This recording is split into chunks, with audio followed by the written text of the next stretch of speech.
নারায়ে তাকবীর। এই কি আওয়াজ দিলেন, নারায়ে তাকবীর। এখন শুনেন, 1000 ওয়ার্ডের বাতি এই জায়গায় যদি জ্বালান, ক্রিকেট খেলা যাবে না? 10টা লাগাইলে যাবে তো? কিন্তু যদি সূর্যের আলো মাথার উপরে চলে আসে, 1000 না, আপনি যদি 1000 ওয়াটের 500 লাইটও লাগান, সূর্যের আলোর সামনে কিছু আছে? হ্যাঁ। আবার দেখেন, সেই জন্য আমাদের আজকের মাহফিলের মধ্যমণি, নক্ষত্র যিনি, আমাদের সকলের হৃদয়ের মানুষ, বড় ভাই মুফতি আরিফ বিন হাবিব হাফিজাহুল্লাহ হজরত স্টেজে চলে আসছে। যেহেতু হাদিসটা বলছিলাম, এই দুই কথাগুলা বইলা আমি আলোচনা শেষ করে দিব। আপনারা এর মধ্যে পরিবেশটা সুন্দর করে বসবেন। আরও অনেকে আমাদের কর্মের ব্যাপারে খবর রাখে, যেমন আল্লাহ তাআলা আমাদের প্রত্যেকের দুই কাঁধে দুইজন ফিরিস্তা নিযুক্ত করে দিয়েছেন। সম্মানিত লেখকদ্বয় এনারা কি করে? আল্লাহ তাআলা বলেন, কিরামান কাতিবিনা ইয়ালামুনা মা তাফআলুন। সম্মানিত লেখকদ্বয় জানে তোমরা কি আমল করো। শুধু জানে তা নয়, এরা আমাদের কর্মের ব্যাপারে সাক্ষী হয়, সাথে সাথে আমাদের কর্মগুলো লিখিত আকারে সংরক্ষণ করে থাকে। আবার আরও একজন ফিরিস্তা আছে, বলে তার কাজ কি? বলে আমাদের কথাগুলাকে রেকর্ড করে। আল্লাহ তাআলা বলেন, মা ইয়ালফিযু মিন কাউলিন ইল্লা লাদাইহি রাকীবুন আতীদ। সদা সতর্ক, সদা তৎপর একজন ফেরেশতা মানুষ জবান থেকে যাই বলে, সাথে সাথে ওইটারে কি করে? রেকর্ড করে ফেলে। আমরা যে কথাগুলো বলি, আধুনিক বিজ্ঞান বলে কথাগুলো ধ্বংস হয়ে যায় না, নিঃশেষ হয়ে যায় না, কথাগুলো সব বাতাসে আছে। এবং গবেষকরা গবেষণা করতেছে যে এই কথাগুলো যেহেতু বাতাসে আছে, বাতাসের মধ্য থেকে অতীতের বড় বড় মনীষীদের যেই ভয়েস, টোন, কথা, এগুলোকে ফাইন্ড আউট করার, বের করার চেষ্টা প্রচেষ্টা তারা চালিয়ে যাচ্ছে। হয়তো সফল হতেও পারে আল্লাহ চাইলে। একটা জিনিস দেখেন, আমাদের কথা বাতাসের মধ্যে চলাচল করে, এটা কেমনে বুঝতে পারি? সহজ বোঝা। আপনার আত্মীয় স্বজন আছে আমেরিকাতে, সৌদি আরবে, ইউরোপের কোনো কান্ট্রিতে। আমেরিকা 15,500 কিলোমিটার দূরে আপনার আত্মীয়। আপনি তার সাথে একটু কথা বলতে চান, তাকে একটু দেখতে চান, কি করেন? বলে দুইজনেই নেট কানেকশনে আছে। আপনি তাকে অডিও কল বা ভিডিও কল দিয়ে দিলেন। বলেন তো, আপনার এই কণ্ঠ, আপনার এই চেহারা আমেরিকা পৌঁছাইতে কয়দিন লাগবে? 1 সেকেন্ড পৌঁছায় গেছে। বলেন তো, আপনি যেই টোনে কথা বলেছেন, ওই আওয়াজটাই কি ওইখানে গেছে না অন্য কারো গেছে? হুবহু ওই আওয়াজটাই গিয়েছে, তার নাই কিচ্ছু নাই, অনেক সময় লাগে নাই। নেটওয়ার্কিং সিস্টেম বাতাসকে ব্যবহার করে সেকেন্ডের ভিতরে 15,000 কিলোমিটার দূরে হুবহু আমার আপনার কথা, ছবি একজনের থেকে আরেকজনের কাছে পৌঁছে দেওয়ার এই বুদ্ধি, জ্ঞান মানুষকে যিনি দান করেছেন তিনি কে? আরো জোরে বলেন না কে? আচ্ছা, অনেকে আছে যারা নেটে অনেক কাজ করে। ইন্টারনেটের ভালো মন্দ দুই দিকই আছে। অনেকে এর মাধ্যমে বিশ্বকে জানে, অনেকের কাজই থাকে এটা কেন্দ্রিক। এখন কোনো মানুষের যদি কোনো তথ্যের প্রয়োজন হয়, এই পৃথিবীর যেই ভাষার মানুষ সে হোক না কেন, মনে করেন আমাদের দেশে সাধারণত বাংলায় আমরা লিখি, কিন্তু পার্শ্ববর্তী দেশ, তাদের দেশে অনেকগুলো ভাষা প্রচলিত আছে। এখন যত ভাষাভাষী মানুষ থাকুক না কেন, সে যদি চায় যে কোনো বিষয়ের তথ্য তাকে ইন্টারনেট থেকে নিতে হবে, গুগল থেকে নিতে হবে, তাহলে সে কি করে? গুগলের মধ্যে ঢুকে যেই জিনিসটা সে চায়, ওই জিনিসটার একটা শব্দ লেখার জন্য সে প্রস্তুতি নেয়। শব্দটা পরিপূর্ণ লেখার আগে একটা দুইটা অক্ষর যখন লেখে, নেট কানেকশন বা নেট স্পিড যদি ভালো হয়, একের পর এক নিচে তাকে ডিরেকশন দেওয়া হয় যে তুমি কি এইটা চাও, এইটা চাও। আপনি ওইখান থেকে যেটা চাচ্ছেন ওটাতে ক্লিক করলেন, একটা তথ্য বা লেখা। বলেন তো, গুগলে কি 1 কোটি তথ্য আছে? কথা বুঝেন নাই মনে হয়। হাজার কোটি কোটি কোটি কোটি তথ্য আছে, বিলিয়ন মিলিয়ন ট্রিলিয়ন ট্রিলিয়ন তথ্য আছে।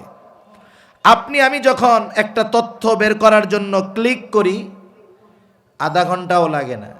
নেট স্পিড ভালো হলে 1 মিনিটের মধ্যে বিশাল তথ্য আমার আপনার সামনে হাজির হয়ে যায়, ঠিক কিনা বলেন? আপনি জানতে চেয়েছেন মাছ নিয়ে, আপনি জানতে চেয়েছেন দোয়েল পাখি নিয়ে, যা জানতে চান তাই চলে আসবে। এই যে অগণিত তথ্য ভাণ্ডারের মধ্য থেকে আপনার চাহিদা মোতাবেক নির্দিষ্ট তথ্য আপনার কাছে পৌঁছে দেওয়ার ব্যবস্থা, মুহূর্তের ভিতরে চলে আসার ব্যবস্থা যেই ইঞ্জিনিয়াররা করেছেন, এই ইঞ্জিনিয়ারদের এই বুদ্ধি যিনি দিয়েছেন তিনি কে? আরো জোরে বলেন না কে? সে আল্লাহ যদি বলে যে বাতাস, তোমার গোটা আকাশে যত কথা ছড়িয়ে আছে তার মধ্য থেকে অমুকের কথাগুলো আমারে আলাদা করে দাও, এটা কি আল্লাহর জন্য শুধু সহজ না অতি সহজ? অতি অতি সহজ।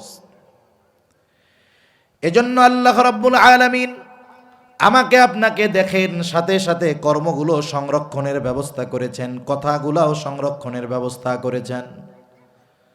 আপনাদের কাছে খবর যদি আসে বিশ্বস্ত সূত্রে যে কাপাসিয়া থানা থেকে এই খবরটা পাওয়া গেল, তোমাকে কিন্তু গোয়েন্দা নজরদারিতে রাখা হয়েছে। খবর যদি বিশ্বস্ত সূত্রে আসে কি করবে? বলে জীবনের গতিপথ পাল্টায় ফেলবে।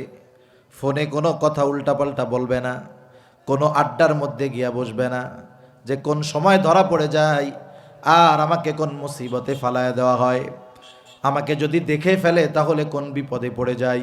চিন্তা করেন, সামান্য গোয়েন্দা নজরদারিতে আমাদের কত ভয়, কত ভীতি, যার কারণে লাইফ স্টাইল চেঞ্জ হয়ে যায়। কিন্তু আল্লাহ তাআলা সব সময় দেখে, এই 3 ফেরেশতা আমার আপনার সাথে সব সময় থাকে, অথচ এদের দেখা, এদের লেখা আল্লাহর দেখাকে আমি আপনি ভয় পাই না। এটা আমাদের জন্য বড় দুঃখের বিষয়, বড় কষ্টের বিষয়। এজন্য আমাকে আপনাকে যদি বাস্তবে ভালো মানুষে পরিণত হতে হয় তাহলে অবশ্যই আমাকে আপনাকে এই চিন্তা রাখতে হবে, আমার সব কিছু সর্বমুহূর্তে নজরদারিতে রাখার ব্যবস্থা করে রেখেছেন আল্লাহ। এই চিন্তা আমাদের মধ্যে থাকতে হবে। এটা বিহীন একটা মানুষ পাপাচার অনাচার থেকে বেঁচে থাকতে পারে না। এটা বিহীন একটা মানুষ তার নিজের মধ্যে পরিবর্তন আনতে পারে না। এজন্য কোরআনুল কারীমে আল্লাহ তাআলা বারবার তাকওয়ার কথা বলেছেন। নবীজি সাল্লাল্লাহু আলাইহি ওয়াসাল্লাম যখন খুতবা শুরু করতেন বারবার তাকওয়ার কথা বলতেন। তার মানে ওই যে আজমত সমৃদ্ধ এই ভয় করে আল্লাহর নিষিদ্ধ বিষয়গুলো থেকে বেঁচে থাকো, এটার নাম হলো তাকওয়া। আর যে তাকওয়া অর্জন করতে পারে তাহলে তার জন্য দুনিয়া আখিরাতের সফলতার দ্বার উন্মোচন করে দেন কে? একটা দুইটা বিষয় করে আমরা জানবো, বেশি বিষয় না।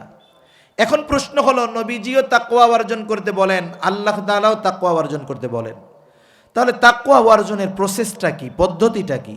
কোন পদ্ধতিতে আমরা তাকওয়া অর্জন করতে পারি? কোরআনুল কারীমের সুন্দর একটি বিষয় হলো যে আল্লাহ তাআলা কোরআনে যত আদেশ করেন সব আদেশগুলো বাস্তবায়ন করার পদ্ধতিও আল্লাহ তাআলা কোরআনে বলে দেন। সুবহানাল্লাহ। পদ্ধতিগুলো 2 ধরনের হয়। একটা হলো একেবারে সুস্পষ্টভাবে আল্লাহ বলে দেন যে এই আদেশটা এভাবে বাস্তবায়ন করবা। আরেকটা নির্দেশ করেন কিন্তু পদ্ধতিটা সুস্পষ্টভাবে বলেন না। পদ্ধতিটা সুস্পষ্টভাবে না বলে এর সূত্র জানায় দেন যে এই সূত্রের আলোকে সামনে চললে তাহলে এই আদেশ বাস্তবায়নের পথ তুমি পেয়ে যাবে। যেমন কোরআনুল কারীমের মধ্যে ইমানের পরে সবচাইতে বড় ইবাদত যেটা, সেটার নাম কি বলেন তো? জোরে বলেন না কি? ইমানের পরে সবচাইতে বড় ইবাদত নামাজ। নামাজের আদেশ কোরআনুল কারীমের মধ্যে আছে। কিন্তু কেউ কি কথা বলতে পারবেন যে কোরআনে নামাজের আদেশের সাথে সাথে ফজরের 2 রাকাত ফরজ বা সুন্নাত, জোহরের 4 রাকাত সুন্নাত ফরজ, এগুলো সব বিস্তারিতভাবে বর্ণনা করা আছে? আছে নাকি কোরআনে? কিছুই নাই। অল্প কিছু বিষয়ের দিক নির্দেশনা আছে। নামাজের ফজিলতের কথা আছে। নামাজ পড়ো, আল্লাহ বলেন আমি তোমার রিজিক দিয়া দিমু। কত ফজিলতের কথা আছে, কিন্তু নামাজের পদ্ধতির কথা আল্লাহ তাআলা বলেন নাই স্পষ্টভাবে। এজন্য নবীজি সাল্লাল্লাহু আলাইহি ওয়াসাল্লাম বলেন, সল্লু কামা রাআইতুমুনি উসাল্লি। নামাজ পড়তে হবে আল্লাহ তাআলার নির্দেশ। কেমনে পড়ব? নবীজি জানায় দেন, সল্লু কামা রাআইতুমুনি উসাল্লি, আমাকে যেভাবে নামাজ পড়তে দেখো সেভাবে নামাজ পড়ো। তাহলে নামাজের আদেশ দিয়েছেন আল্লাহ, কিন্তু এই আদেশের প্র্যাকটিক্যাল প্রয়োগ শিখিয়ে দিয়েছেন মুহাম্মাদুর রাসূলুল্লাহ সাল্লাল্লাহু আলাইহি ওয়াসাল্লাম। মনে করেন আরেকটা উদাহরণ দেই, যেমন আল্লাহ তাআলা কোরআনে আদেশ দিয়েছেন ওয়ারকাউ মা'আর রাকিঈন, রুকুকারীদের সাথে রুকু করো। নামাজের যতগুলো ফরজ আছে তার মধ্যে একটি ফরজ হলো রুকু করা। রুকু শব্দের শাব্দিক অর্থের দিকে যদি আপনি তাকাই, তাহলে অর্থটা আসবে ঝোঁকা। এখন ঝোঁকার মাত্রা কতটুকু হবে, কতটুকু ঝুঁকতে হবে, কিভাবে দাঁড়াতে হবে, কোরআনুল কারীমে বিস্তারিত আলোচনা নাই। এখন যদি কেউ নবীর হাদিসকে বাদ দিয়ে, নবীর সুন্নাহকে বাদ দিয়ে, সে যদি নিজের মতো নামাজের মধ্যে রুকু করার কথা আসছে সোজা হয়ে দাঁড়ায় শুধু মাথাটারে ঝুঁকায়, বলেন তো তার রুকু হবে নাকি? রুকু হবে না। তার মানে আল্লাহ সুবহানাহু ওয়া তাআলা আদেশ করেছেন রুকু করার, কিন্তু কতটুকু ঝুঁকতে হবে, কিভাবে থাকতে হবে, কতটুকু সময় থাকতে হবে, সেটা শেখার জন্য ডিরেকশন দিয়ে দিয়েছেন যে এটা আমার হাবিবের কাছ থেকে শিখে নাও। সুবহানাল্লাহ। আল্লাহ তাআলা কোরআনুল কারীমের মধ্যে তাকওয়া অর্জন করার নির্দেশ দেওয়ার সাথে সাথে অর্জন করার কিছু পদ্ধতি আল্লাহ বলে দিয়েছেন। এক নাম্বার আল্লাহ তাআলা বলেন, ইয়া আইয়ুহাল্লাযীনা আমানুত্তাকুল্লাহ ওয়া কুনু মা'আস সাদিকিন।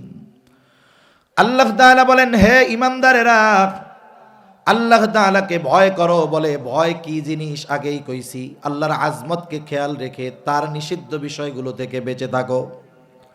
এখন কেমনে বাঁচবো, কেমনে তাকওয়া অর্জন করব? আল্লাহ তাআলাই বলেন, বান্দা কুনু মা'আস সাদিকিন, তুমি সত্যবাদীদের সঙ্গী হয়ে যাও। আল্লাহ তাআলা এখানে আবেদিন বলেন নাই, আল্লাহ তাআলা সত্যবাদিতাকে উল্লেখ করেছেন। তার মানে কি? বুজুর্গানে দিন বলেন, একটা মানুষ প্রকৃতপক্ষে সাদেক তখনই হতে পারে যখন তার মধ্যে অন্যান্য সব ভালো গুণের খোঁজ পাওয়া যায়। সে যখন অন্যান্য সব ভালো গুণে গুণান্বিত, তখনই সে প্রকৃত সাদেক হতে পারে, এর আগ পর্যন্ত হতে পারে না। এজন্য দেখেন কাফেররা আমার আপনার নবীকে নবুয়তির বহু পূর্বে বিশেষ করে যে দুটি গুণে গুণান্বিত করেছেন, এর মধ্যে একটা হলো আস-সাদিক, সত্যবাদী, আরেকটা হলো আল আমিন, আমানতদার। তাহলে সত্যবাদীদের সঙ্গী হয়ে যাও, নেককার বান্দাদের সঙ্গী হয়ে যাও, ভালো গুণে যারা গুণান্বিত তাদের সঙ্গী হয়ে যাও। আবার আরেক জায়গায় আল্লাহ তাআলা বলেন, ইয়া আইয়ুহাল্লাযীনা আমানুত্তাকুল্লাহা ওয়াল তানজুর নাফসুম মা কদ্দামাত লিগাদিন ওয়াত্তাকুল্লাহ। আল্লাহ তাআলা এখানে বলেন, হে ঈমানদারেরা, ইয়া আইয়ুহাল্লাযীনা আমানুত্তাকুল্লাহ, হে ঈমানদারেরা, তোমরা তাকওয়া অর্জন করো, মুত্তাকি হও। আমরা যদি প্রশ্ন করি আল্লাহ কেমনে মুত্তাকি হব, আল্লাহ তাআলা বলেন, ওয়াল তানজুর নাফসুম মা কদ্দামাত লিগাদ, তুমি আগামীর দিকে নজর দাও, তুমি আগামীর জন্য কি প্রেরণ করেছ। এখানে আগামী বলতে আগামী দুই ধরনের হয়, একটা হলো অনিশ্চিত আগামী ভবিষ্যৎ, আর একটা হলো সুনিশ্চিত ভবিষ্যৎ। আগামী মানেই তো ভবিষ্যৎ, সামনে যেটা সেটাই তো সামনের ফিউচার। যেমন মনে করেন একজন চাকরিজীবী চাকরি করে, মাস শেষে 20, 30, 40, 50 হাজার টাকা বেতন পায়, এবং সে চিন্তা করে যে আমি আমার বেতন থেকে প্রতি মাসে 5,000 টাকা করে সেভ করব। এখন এই সেভ কেন করে? বলে চাকরি যখন শেষ হবে তখন যেন বৈশা বৈশা খাইতে পারি, কষ্ট না করা লাগে। সরকারি চাকরি যারা করে যথাযথভাবে যদি দায়িত্ব পালন করে, চাকরি শেষ, ৬২ বছর বয়স, লোকটা শারীরিকভাবে দুর্বল, ৪০ বছর ৩০ বছর সে তার মেধা, শক্তি, পরিশ্রম সব ব্যয় করছে সরকারের আদেশ মতো। এ লোকটা ৬২ বছর বয়সে গিয়া নতুন করে আবার কি কাজ ধরবে? এজন্য গভর্নমেন্ট কেমন যেন তারে বলে, তুমি চিন্তা করো না, চাকরি যখন ছাড়বা ১ বস্তা টাকা দিয়া তোমারে বাড়ি পাঠামো, তুমি বইয়া বইয়া খাইবা, তোমার টেনশন নাই। ও আলাদা করে আরো কিছু জমায় যেন বুড়াকালে আরো ভালোভাবে চলতে পারি। বলেন তো, এই যে বুড়াকালে বসে বসে খাবে, এই চিন্তায় সরকারও জমায়, উনিও জমায়। এর কি নিশ্চয়তা আছে বুড়াকালে এই সম্পদ উনি ভোগ করতে পারবে? এটা কি ভবিষ্যৎ? অনিশ্চিত ভবিষ্যৎ। আর আমরা সবচাইতে চিন্তিত থাকি অনিশ্চিত ভবিষ্যতের ব্যাপারে, যেটার কোনো বিশ্বাস নাই। অথচ আল্লাহ তাআলা আমাদেরকে যেই আগামী, যেই ভবিষ্যতের দিকে খেয়াল করতে বলতেছেন, সেটা হলো সুনিশ্চিত ভবিষ্যৎ, যে ওই জায়গায় ভালো থাকার জন্য তুমি কি পাঠাইছো, এই চিন্তা আমাদের করা দরকার। এজন্য বুজুর্গানে দিন একটা শব্দ বলেন, মুহাসাবা, হিসাব করা, হিসাব। এই হিসাব টাকা পয়সার হিসাব না, এই হিসাব হলো নিজের সাথে নিজের একটা হিসাব। যেমন আপনাদের আশেপাশে অনেক বড় বড় বাজার আছে, বড় বাজারের বড় ব্যবসায়ী যিনি, একদিনে হঠাৎ করে বড় ব্যবসায়ী হন নাই। অনেক ব্যবসায়ী আছে ২-৩-৫ হাজার টাকার পুঁজি নিয়ে ব্যবসা শুরু করেছে। ব্যবসায়িক সততা সাথে সাথে ব্যবসার নিয়ম কানুন যথাযথভাবে পালন করে আল্লাহ তাআলার রহমতে ওই ৩,০০০ টাকার মালিক এখন ৩,০০০ কোটি টাকার মালিক। অনেকে আছে আশেপাশ থেকে সুদের লোনও নেন নাই, অনেকে আছে। এই যে বড় বাজারের বড় দোকানদার, তাদের একটা রুলস থাকে, দোকান বা বাজার বন্ধ হয় ১০টায়, উনি শাটার নামায়া দিছেন ৯টার সময় বা ৯:৩০। এবার উনি দোকানে ভিতরে বসে কি করেন? আধা ঘন্টা সারাদিনের হিসাব ক্লোজ করেন। সাধারণত ৩টা হিসাব করা হয়। একটা কি বলে, আজকে সারাদিনে বেচলাম কত, ২ নাম্বার বাকি গেল কত, আর একটা হিসাব করে মাল রাখলাম কয় টাকার। এই বিক্রয়, এটার উপরে নির্ভর করে যে যেই ব্যবসা করে এবার একটা সামারি বের করে যে আজকে আমার ১ লাখ সেল, আমার লাভ হইছে 25% হিসাবে 25,০০০। ১ লাখে লাভ কত আছে? একটু কথা বলেন না। 25,০০০। এখন উনি বাকির খাতার দিকে তাকিয়ে দেখে আজকে আমার বাকি গেছে 25,০০০। বলেন তো আজকের লাভ কি তার কাছে আছে? জোরে বলেন, আছে? আচ্ছা, তাহলে আজকের লাভ তার পকেটে নাই, আর এদেশের মানুষ বাকি নিয়ে যে কি করে এটা অনেক দোকানদার জানে। এখন উনি কি করবেন? বের হওয়ার সময় কর্মচারীদেরকে বলেন, এই শোনো, আজকে ১ লাখ টাকা সেল হইছে, কিন্তু 25,০০০ টাকাই বাকি, তার মানে আমার লাভের টাকা পুরাটাই মানুষের পকেটে। এখন শোনো, কালকে থেকে আমার আব্বা আসলেও ১টা টাকা বাকি দিবে না, প্রয়োজনে বিক্রি 50,০০০ হবে নগদ, লাভ যা পকেটে থাকবে। কথা বুঝেন নাই? এখন সারা দিনের এক হিসাব করার পরে সে আগামী দিনের জন্য কি সিদ্ধান্তে উপনীত হয়েছে? যে আগামী দিন আমি আর বাকি দিব না, আমার সেল 25,০০০ কম হোক, এই ৭৫,০০০-এ যেই লাভটা আসবে সেটা তো আমার পকেটে থাকবে, কিন্তু সেল বেশি হয়েছে, বাকি যাওয়ার কারণে লাভ তো আর আমার কাছে নাই, বরং আজকে আমি যা খরচ করছি মূলধন থেকে। আর টাকা হলো এমন, যতক্ষণ যার পকেটে বলে ততক্ষণ সেই মালিক। একজন দোকানদার যদি যথাযথভাবে তার ব্যবসার হিসাব করে, তাহলে সে আগামী দিনের ব্যবসা কেমন হবে এটাকে সামনে রেখে এক সময় সে সফল ব্যবসায়ীতে পরিণত হয়। জীবনের মুহাসাবাটা যদি এমন হয়ে যায়, রাতে যখন বিছানায় শুভ 10টা মিনিট সময় নেন, মাত্র 10 মিনিট। রাতের বেলা এমন একটা জিনিস, মানুষ যখন বিছানায় শুয়ে যায়, ওই সময়টাতে সে তার ব্রেনকে যেই দিকে ডাইভার্ট করবে, ব্রেন ওই ধরনের কাজের দিকেই আগ্রহী হবে। আপনি যদি মোবাইলটা হাতে নিয়ে বিছানায় শুতে যান, শুরু করবেন কারি আব্দুল বাসেতের তিলাওয়াত দিয়া, আর যখন আপনার চোখে ঘুম ঘুম চলে আসবে, দেখবেন সিনেমা চলতেছে। কারণ আস্তে আস্তে শয়তান ডাইভার্ট করে অন্যদিকে নিয়ে যাবে। কিন্তু আমি আপনি যদি রাতে শোয়ার সময় প্রথমেই চিন্তা করতাম, আহারে আমার কত বন্ধু, কত আত্মীয় স্বজন রাতের বেলায় বিছানায় শুয়েছে আর সকালে ঘুম থেকে উঠে নাই, যদি আমারও আজকে রাতটা শেষ রাত হয়ে যায়, আগামী দিন যদি আল্লাহর সামনে দাঁড়াতে হয়, কি জবাব আল্লাহ তাআলার কাছে দিব? হায়রে কত মন্দ কাজ করি।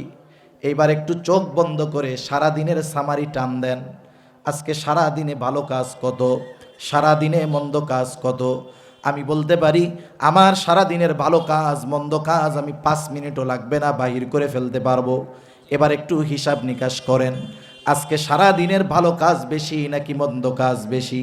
যদি ভালো কাজ বেশি হয় তো আলহামদুলিল্লাহ, আর মন্দ কাজ যদি বেশি হয় ওই সময় একটা চিন্তা আমার আপনার ব্রেনের মধ্যে আসবে, না আল্লাহর কাছে ক্ষমা চাই, আগামী দিন থেকে আর মন্দ কাজ করব না। এই যে দৃঢ় প্রত্যয় নিয়ে আল্লাহ তাআলার সাথে কথোপকথন করে, আপনি তো আস্তাগফিরুল্লাহ মুখ দিয়া পড়েন নাই, কিন্তু অন্তর দিয়ে ক্ষমা চাইছেন কার কাছে? আরে ওই রাত্র যদি আপনার আমার জীবনের শেষ রাত হয়ে যায়, আশা করা যায় কিয়ামতের দিন আমার আপনার আমল নামাটা গোনা শূন্য থাকবে। এজন্য মুহাসাবা দরকার, জীবনের হিসাব করা দরকার, ঠিক কিনা বলেন? একটা প্রসিদ্ধ ঘটনা বুজুর্গানে দিন বলেন, হাদিসের মধ্যেও বারবার আসছে, হাদিসের মধ্যে বারবার আসছে, এক জালেম তার নাম হলো কিফিল। ভাই আসছে নাকি? নারায়ে তাকবীর, নারায়ে তাকবীর। এই কি আওয়াজ দিলেন? নারায়ে তাকবীর। এখন শুনেন, 1000 ওয়ার্ডের বাতি এই জায়গায় যদি জ্বালান, ক্রিকেট খেলা যাবে না? 10টা লাগাইলে যাবে তো, কিন্তু যদি সূর্যের আলো মাথার উপরে চলে আসে, 1000 না, আপনি যদি 1000 ওয়াটের 500 লাইটও লাগান, সূর্যের আলোর সামনে কিছু আছে? আবার দেখেন, সেই জন্য আমাদের আজকের মাহফিলের মধ্যমণি নক্ষত্র যিনি, আমাদের সকলের হৃদয়ের মানুষ, বড় ভাই মুফতি আরিফ বিন হাবিব হাফিজাহুল্লাহ হযরত স্টেজে চলে আসছে। যেহেতু হাদিসটা বলছিলাম, এই দুই কথাগুলো বইলা আমি আলোচনা শেষ করে দিব। আপনারা এর মধ্যে পরিবেশটা সুন্দর করে বসবেন, সামনের ফাঁকা জায়গাগুলো পূরণ করে বসবেন, দ্রুততার সাথে চলে আসেন, তাড়াতাড়ি চলে আসেন সবাই, সামনের ফাঁকা জায়গাগুলো পূরণ করেন। তাহলে প্রথম কথা হলো যে আমরা সর্বহালতে ভয় করব কাকে? তাকওয়া অর্জনের পদ্ধতি কি? কোরআন থেকে 2টা পদ্ধতি নিলাম। একটা হলো ভালো মানুষের সাথে সম্পর্ক গড়ব সব জায়গায়, এটা কর্মস্থলে হোক, প্রতিষ্ঠানে হোক, শিক্ষা প্রতিষ্ঠানে হোক, সফরে হোক। আমি চিন্তা করব একটা জিনিস, দেখেন মানুষের একটা লেভেল আছে, মনে করেন আমার লেভেল এইখানে, আমি ভালো এতটুকু, আমি যদি আমার চাইতে ভালো মানুষটা যে আরো উঁচু ভালো তার সাথে মিশি, তাহলে আমার লেভেল আপ হবে। আমি যতটুকু ভালো তার চেয়ে যদি খারাপের সাথে মিশি, তাহলে আমার ভালোর লেভেল নিচু হবে। এই উসুল সামনে রেখে আপনি সঙ্গী নির্বাচন করবেন, তাহলে দেখবেন জীবনে অনেক উপকার হবে। 2 নাম্বার যেটা মুহাসাবা, টাকা পয়সার হিসাব খালি করব না, আমার জীবনের হিসাবটাও করব। রাত্রে 5টা মিনিট সময় আমরা আমাদের দৈনন্দিন সারাদিনের কর্মের হিসাব করব, তো ইনশাআল্লাহ জীবনের গতিপথ পাল্টা যাবে ইনশাআল্লাহ। এরপরে নবীজি বলতেছেন, ওয়াতবিউস সাইয়্যাতাল হাসানাতা তামহুহা, মন্দ কাজ যদি হয়ে যায় ভালো কাজ করবা। কেন? বলে ভালো কাজ মন্দ কাজকে মিটায়া দেয়। সুবহানাল্লাহ। এজন্য আমরা মানুষ, মন্দ কাজ হইতে পারে, সাথে সাথে ওই মন্দ কাজটার বিপরীতে ভালো কাজ আছে।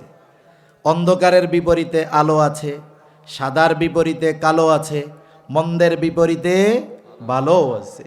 আল্লাহ তাআলাও বলেন, ইন্নাল হাসানাতি ইউযহিবুনাস সাইয়্যাত। এজন্য মন্দ কাজ হতেই পারে, শয়তান ধোঁকা দিতেই পারে, ইস্তেকামতের উপরে থাকবো না যে মন্দ কাজটা কইরাই যাই, আমরা বরং এর বিপরীতে ভালো কাজ করব, আল্লাহ তাহলে আমাদের মন্দ কাজগুলো মিটায়া দিবে। 3 নাম্বার, ওয়া খালিকিন নাসা বিখুলুকিন হাসানিন, মানুষের সাথে সদাচরণ করব। এর দ্বারা বুজুর্গানে দিন বলেন, ব্যাপক অর্থবোধক একটি কথা, যে যত মানুষের যত ধরনের হক আছে সব ধরনের হকগুলো আদায় করব। নবীজির এই গুরুত্বপূর্ণ নসিহত মাখা হাদিস থেকে যতটুকু আমরা মুযাকারা করলাম, আল্লাহ তাআলা আমাদের স্মরণ রেখে আমল করার তৌফিক দান করেন, আমিন। ওয়া আখিরু দাওয়ানা আনিল হামদুলিল্লাহি রাব্বিল আলামিন। আসসালামু আলাইকুম ওয়া রাহমাতুল্লাহি ওয়া বারাকাতুহু। জাযাকাল্লাহু তাআলা খায়রান।